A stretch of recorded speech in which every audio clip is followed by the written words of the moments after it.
that'll happen. Leonard, can you kind of put into words your relationship with Mayweather and sort of, how it's evolved over the years, and what it will be like for you to see him step away from boxing? Our relationship is built upon trust. Just like with anything in life, it's hard to find people you can trust, and loyalty is everything. And I think we built that early on, and he knows that I'll take a bullet for him. One thing I've always admired about him is that after all these years, to be able to see him outwork everyone, all the young fighters, the young fighters, they want all the accolades and the things that come with being great. Ladies and gentlemen, let's put your hands together for TBE. Another great performance tonight.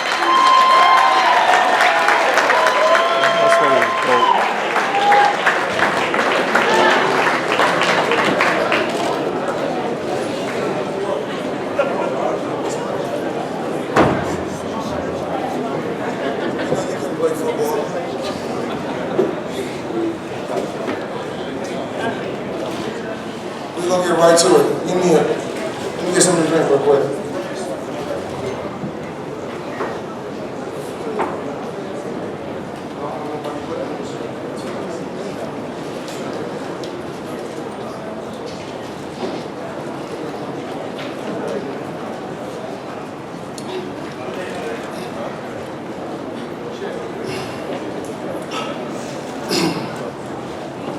Let's get right to it. First off, I want to thank my team. My team done a remarkable job. We had a remarkable training camp. I didn't overlook the guy. I knew he was going to come. But, with experience, experience played a major key tonight. I faced all the top guys in the sport of boxing. To be in a sport for 19 years and to be world champion, 18 years, I had a remarkable career. But I couldn't do it by myself. Once again, 48 hours leading up to the fight. Each fight, I have my staff a lot of people from my staff at my house working on me, making sure everything goes the game plan goes like it's supposed to go, so we can get the results that we normally get. And what else can I say? Like I always said, you put him in front of me, we'll see what he can do. Muscles don't win fights. It's all about that IQ. I'm 10 steps ahead of any fighter. I take whatever your best attribute is, I take it away from you, make you resort to doing something that you don't want to do. To all the young fighters that's under the Mayweather Promotions banner, and all the kids that we sponsor, but I want to say congratulations, to all the fighters and all the fighters that's under the Mayweather Promotions banner. You guys need to come up here because, I didn't do it by myself. You guys played a major role, and the reason why is because every day I inspire you guys. Y'all inspire me because you guys want to be like me, but you guys make me work hard. You guys make me work harder. So, my dad, he done a remarkable job. My Uncle Roger, of course, we have great chemistry inside the boxing gym.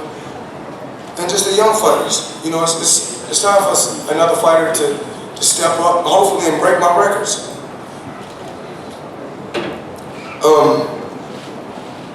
I know we hold so many. I know we done great numbers tonight. Hopefully, we done good numbers in all the homes. I'm pretty sure he's not gonna do the Pacquiao numbers, but I keep my fingers crossed and only hope for the best. I'm pretty sure you guys got questions. What up, Dan? Congratulations on your victory. Thank you. It made it look easy tonight. My question for you, Floyd, is this. Obviously, you would not be 49-0 if you didn't have an intense desire for competition. And now that you're going to be retired, I want to know in your future, what outlet will you use to be competitive, to do something other than boxing that you've done for so long, to find that competition? And also, now that the career is over, can you tell us what was your toughest fight? Probably just, it's hard. I mean, it's not really hard to get up, it's easy for me. It takes me a while to get to the boxing gym. It takes me a while to get to the boxing gym, but once I get to the boxing gym and I get started, I give 4 hours of just non-stop hard work. But I was once told, once you get a certain amount of money, it'd be hard for you to get up. I'm very, very comfortable, and I can still get up and bust my ass and work hard when it's time to go to that boxing gym. What will be the competitive outlet for you? I want to see these young guys do good. All the young fighters under my banner. Of course, working with Al every day, communicating with Al Heyman every day on a daily basis is, we have a great chemistry, me and Al. But what's the hardest fight? No fight was really hard. If any fight was difficult, I made it difficult. Congratulations, Floyd. When you fought Baltimore, I remember you at the post-fight press conference. You were very emotional and Yes. whatnot. And I wonder why you're not tonight. Your career is over and this kind of thing. What's the difference between that night and this night? Well, boxing is blood, sweat, and tears. Boxing is, like I said, it's a sport. It's a combat sport. It's wear and tear on the body. It's really not that I took any punishment. It's just that boxing is wear and tear on the body. And, different days you feel different ways. No, absolutely not. I had a great career. Very comfortable. Made great investments. I made okay. Steve Futterman from CBS News right here. I wanted to ask you why you feel now is the right time. You talked a bit about this before, talking about some, thinking just logically that sometimes bad things can happen if you continue, but there are a number of reasons you talked about why now is the right time. Could you explain to us now? It's so crazy when when I talk to the media. I look back at my career. 1 minute, you hear so many things, throughout a 19-year career. All they do is hold. All he do is run. He's cocky. He's arrogant. No one likes him. He can't write. He can't read. Can y'all believe that? Hey, we like it, Floyd. It's okay. And if y'all believe it, y'all down for believing it. And I said, they believe all that about me. And I was able to accomplish everything that I accomplished. I think everybody needs to go to Floyd Mayweather's way. I mean, because I'm in the sport, I've been in the sport 19 years, and I don't know the exact number, but I don't really know nobody that's been in the sport of boxing that made somewhere upwards of 800 million in the sport, but, I didn't do it by myself, I got this army behind me. I'm pretty sure I got part of the army over there. I didn't do it by myself. And it takes, you got to be intelligent and smart to surround yourself with smart people. One thing that I don't want around me is someone that's not sharp. And Leonard, Al,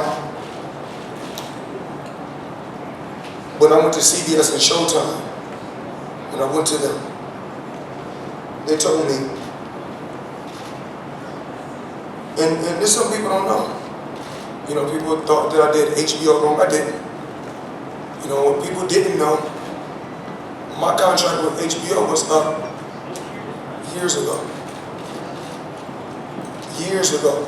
I was fighting on a just fight-to-fight basis with HBO. Then eventually, you know, I got incarcerated. Then when I came home, I went to, I spoke with HBO and I said, yo, this is the deal that I need. I guess they didn't think the numbers was real. So then I went over to CBS and Showtime and I said, I need this. And everything that I asked for in boxing, everyone, I mean, they treated me fair. You know, MGM Grand, you know, when I asked them, you know, I walk in any store, I pick up anything that I want. $400,000 watch, limited edition watch, they said, here for it. I wanted the Bugatti, they said, here for it. Houses in Miami, houses in LA. And I did everything the way I wanted to do it. It's what people don't know. And every time, when I done business with Al Heyman, everything that he said he was going to do, he did. I don't care what it is. If I go somewhere and I see a house, and I see somebody, it's house to be 10 million, I say, Al, I need that. I want that house. He don't hesitate. No problem. Showtime, CBS, I need this. No problem. People don't know, I mean, you get to a certain level to where you can't buy nothing anymore. You know, you can't get moved by a Rolls Royce, or you can't get moved by a car. When you got everything, there's nothing else you can get moved by. And I've accomplished everything in the sport. So now it's time for me to help these young fighters break my record. I want to see my records broken. Of course, I want to be a part of it. You know, I'm just blessed. You know, every day I wake up,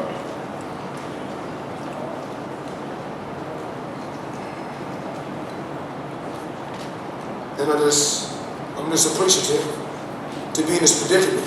You know, and I take my time because when I speak, I don't want to rush, just like my fight game. But I'm in there fight, I take my time. And every day if I approach it like this, it's going to be what it's going to be.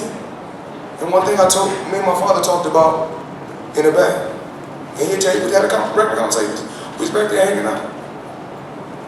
And I said, one thing I know I can do, I can fight. And so I know you guys got more questions. Can I just ask one follow-up? When they write the history of boxing, you're aware of the great boxers, Ali, Marciano. What are a few sentences you would like them to say next to the name Floyd Mayweather? Give me a second.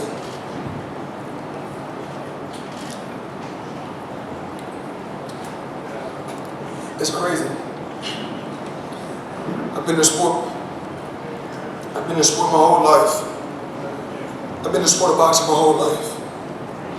And they say I'm wrong for saying that I'm the best.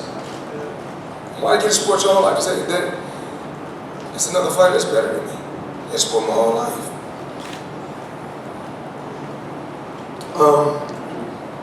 Every champion, Ali, Sugar Ray Robinson, Sugar Ray Leonard, there's so many legendary champions, Larry Holmes, and the list goes on and on, that open up the doors, that pave the way for me to be where I'm at today.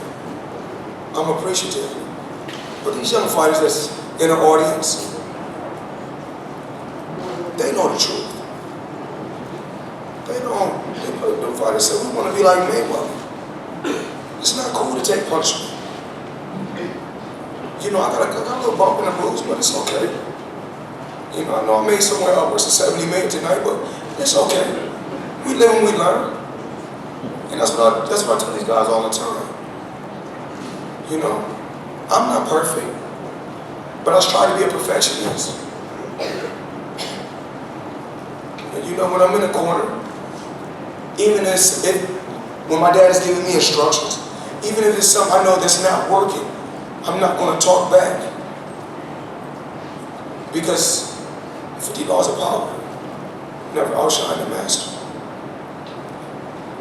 Show respect, and you'll get respect, and you will get respect. So it could be something that he see, but when I'm in there, I don't see it, or it's not working. But I'm not gonna go back and argue. You see over in the other corner, they arguing, they have problems. Who he thought he was facing? He's not facing no ordinary Joe. He's facing the best. So that comes with the territory. That's what I made happen. I knew that was gonna happen. And all I do is keep my composure. Under any circumstance, under anything in life, I just keep my composure. And say it's gonna be what it's gonna be. If tonight was his night, so be it. I'm still gonna be TBE. You know, he gained some fame from it. He made $4 million. And I'm pretty sure it's gonna open up some more doors for him. I'm glad that I was able to put him in that position to do that. And it don't matter what opponent I chose, it's still gonna be the same results. You guys, you remember I told you I'm always putting a chart. Because all you guys, I mean, not just this fight, y'all know I made y'all eat y'all words. Number 48, I made y'all eat y'all words. Never bet against me. Never bet against me. Can you just imagine how y'all bankroll will look if y'all bet with me 49 times? Just imagine. I can look at a fighter and tell you what he can do good and what he can't do good.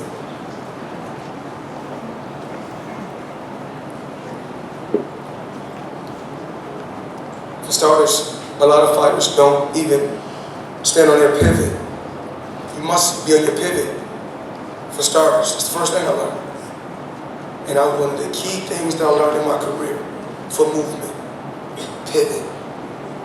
Certain terms, certain angles. I remember it, day one. That's the first thing I learned. And when I see fighters boxing, I got the ups on them instantly. So we come out in the first round, I touch him with one jab. One jab. Said he beat. That's all it takes, one jab. Said he was beat. I come on with Pacquiao. First round. I fill him out like this. I count him with the right hand. It buzzed him a little, it stunned him a little bit. I had to let him know that you ain't just gonna run up in here. It's hot. So, if I'm not mistaken, you know, with the media and the critics, the three top fighters is, Pac, Canelo, and Cotto, right? Well, you know, it's like bowling. I got a turkey on all three. You know? All work is what? Easy work. Hard work. Dedication. You know, we believe in working hard and dedicating ourselves to our craft. If you don't want to work hard or dedicate yourself to your craft, why do it? Everyone didn't think I was going to be able to get up for this fight. After making somewhere upwards of 300 million in 36 minutes. But it would have been a heavy letdown if I didn't get up and push myself. You know, a real fighter don't need a trainer to tell him what he got to do. And a lot of these fighters, they settle for less.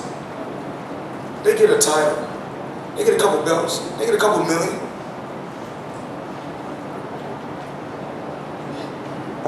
You know, I got these all day. I got more than these. I got more than this. I don't know how many world champions. I've been in 26, 27 world championship fights. I haven't even reached 50 fights. And you got other guys that got 200 and 300 fights. But once again, they haven't beat more world champions than Floyd Mayweather. I don't know another fighter done over $70 million gate.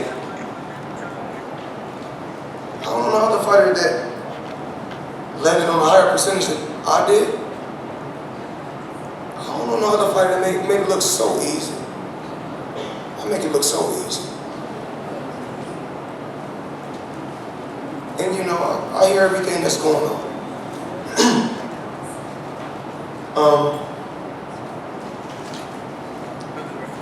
And I'm not like no other fighter. You know, when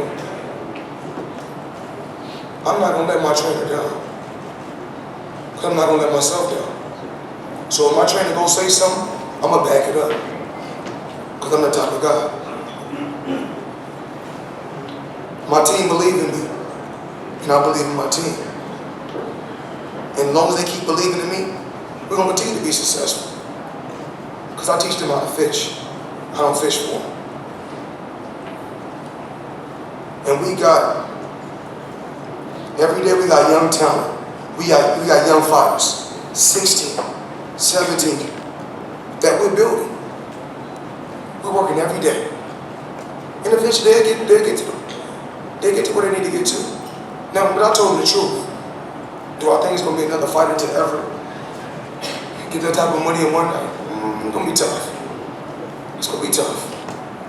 But they can make a good amount. And I just want to thank all you guys.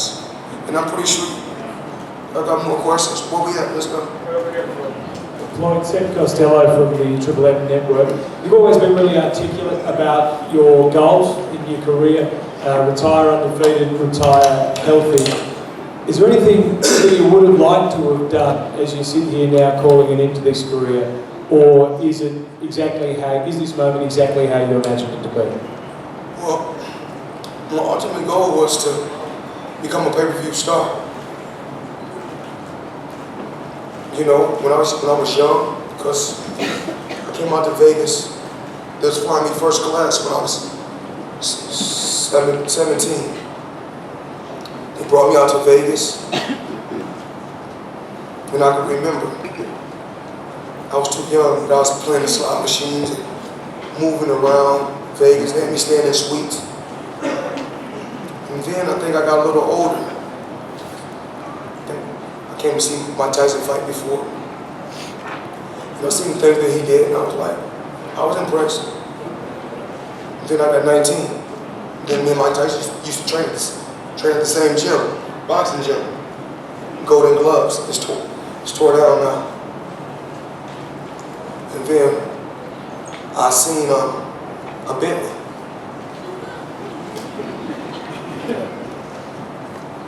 I said, I got to have that. And then that's the time when the all diamond gold Rolex came out. And I seen, I said, I got to have that. Within a year and a half, I had it. You know, I never let nothing throw me off. When I'm going into the fight, I'm not thinking about nothing but being victorious. I'm not thinking about the money. I'm not thinking about the belts. I'm not thinking about what I did in all 48 fights. We talking about what we got to do right now. And that's how I always approach it. All 49 fights. Just take one fight at a time. It'll get here. There's no rush. And that's how I approach it. And I'm proud of all my fighters. You know, even my fighters that fought. You know, I'm sharp. Tuesday in Los Angeles, or some part of California. I say congratulations. I want to say congratulations to all the fighters that fought on my undercard tonight. And we study and we still build more champions. And you know, just working with Leonard, the Mayweather staff, the TMT staff, the Watson family, and working with Al Hammond, just working with them hand in hand every day.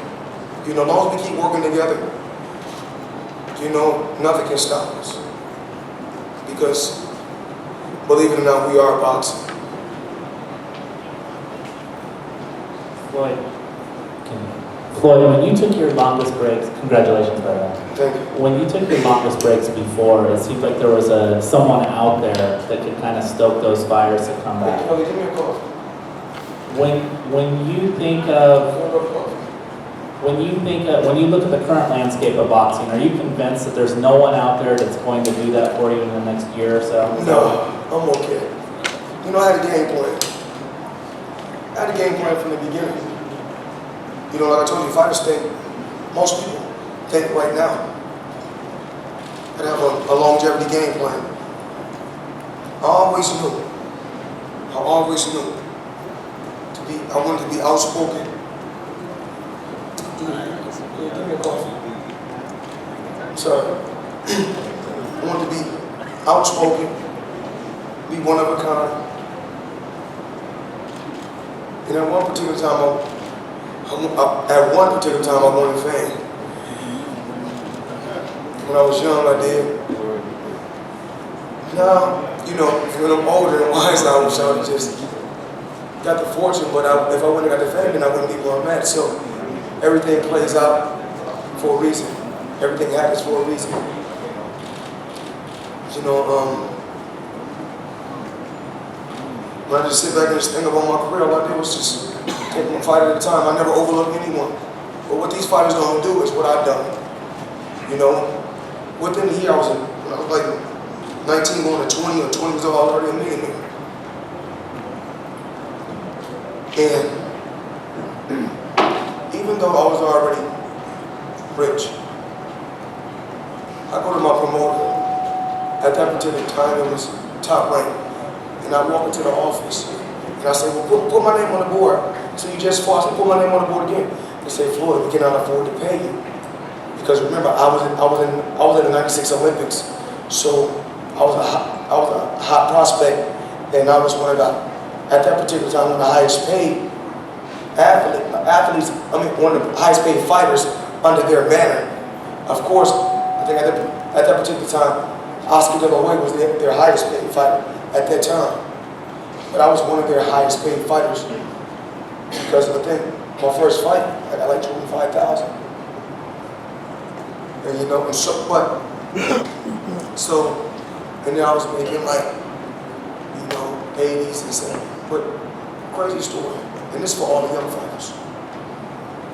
I said, put my name on the board, I want to fight. Then what, we can't afford to pay. I said, well, how much can you afford to pay? Just to let everybody know it's not always about the money. Because I was already rich. They say $7,500. I said, give it to me. Sometimes they say, we can't. I said, what can you give? They said, Floyd wanted to afford to pay you $9,500. Give it to me. I fought 17 fights in a year and became world champion. And I've been world champion for 18 years. And 3 of those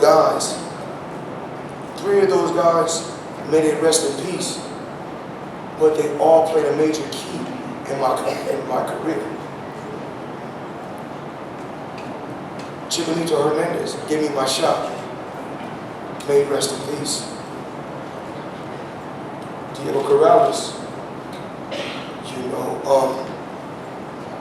and Miss Corrales, his wife, you know, she runs the Nevada Boxing Hall of Fame. She's a great woman. And her husband, may he rest in peace, he was a great man. And we both were undefeated. And each one of those fights took me to another level. Arturo Gatti, may he rest in peace. That was my first pay-per-view fight. So those things I don't remember. And if I keep fighting, I might have a sharp mind. So, you know, I gotta get up out of there. What's going on? Where we at next? Well, over here. Dave, what's up? When you walked away in LA, you knew you were coming back. The fans wanted you back. The sport needed you back.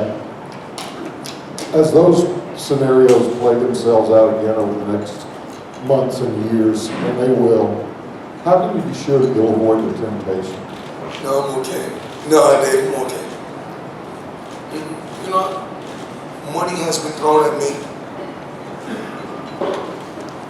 Now, nine figures. You know, I got people that flew out here, but I'm loyal to who I'm with.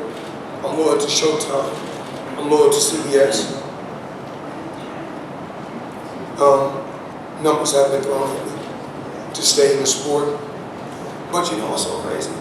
When I fought Marquez, when he was a little bit younger than me, they said he was over the hill. But then when he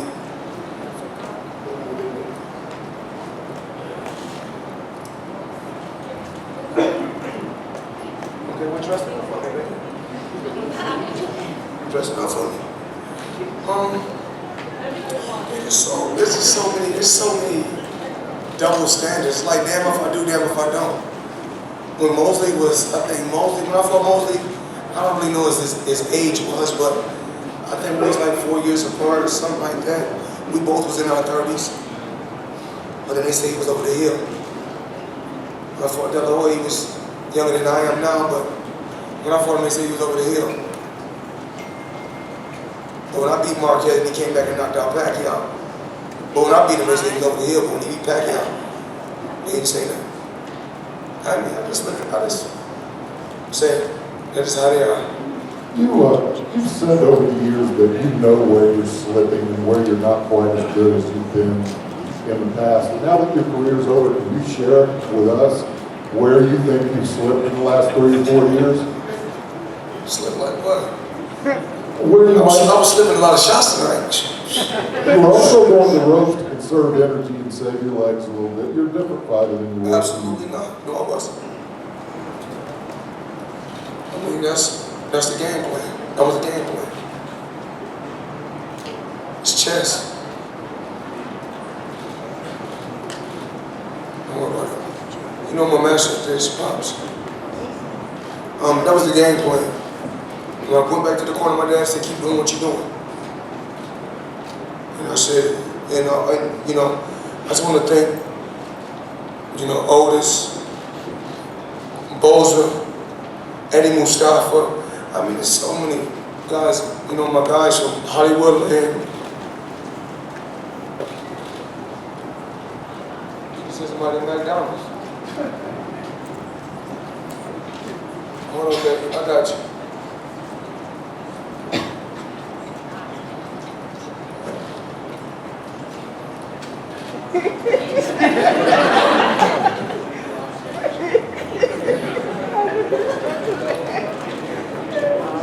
A little sugar in there. What we at, Dave? What's up? Come with another question. Yes, you do, Dave. Floyd, over here, Gareth Davis from the Telegraph. I wanted to ask you, obviously you've become a huge global star in what you've done, and now what you're saying is you're going to take a backward step and you're going to be the former world champion, the ex-winner of this, that and the other, yeah? But how are you going to cope